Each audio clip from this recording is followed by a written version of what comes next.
Hello YouTube, Sam here from youtube.com/onlivegamer for the New Boston. And in this tutorial and in the next upcoming tutorials, we're going to be creating a calculator. So let's go ahead and get started by making a new project. We'll select Windows Forms application and we will just call it calculator. And we'll wait for that to load. Now let's go ahead and add some stuff to our form. So we'll open up our toolbox. We will add 3 text boxes. And for the third text box, we are going to set read only equal to true. So read only is now equal to true. And we'll go ahead and set the names for these. So the first one is going to be text num1. The second one is going to be text num2, and the third one is going to be text num3, or text answer. Now let's go ahead and add some buttons here. So we'll just add them below, and we will make this a little bit bigger.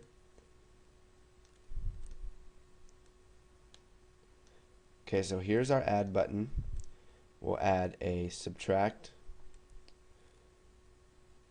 We'll add a power. What else can we add? We'll add multiply, we'll add division, and we'll just add pi. So now that we've got some buttons and some text boxes, let's go ahead and rearrange these and make it look a little bit nicer. So we'll shrink these down, and you can see here that lines show up whenever we want to shrink them down, and this is what Visual Basic does to help you make your forms and controls look a little bit nicer. So let's go ahead and set the name of this one to button add. We'll hit enter. We will have button subtract, button divide, button multiply, and instead of power for this one, let's just do button modulus. And for this one, we will do button pi. So now let's go ahead and set the text value for each of these. So the first one's just going to be add. This one will be subtract. And this one will be divide. Multiply. Modulus, and pi. So now let's add some labels so the user knows what these boxes are for. So we will just select all of these and drag them down some. We'll drag this down and this down with it.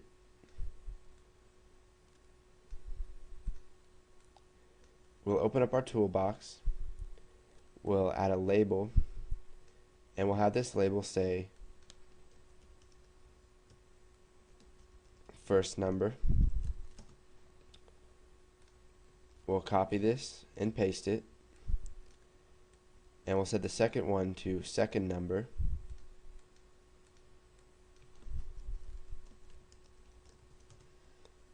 And we'll set the third one to answer.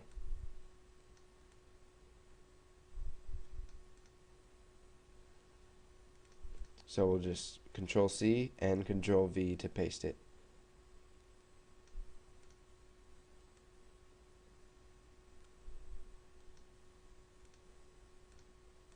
So for this one, we'll just type answer. Okay, so now I'll just create click events for each one of these.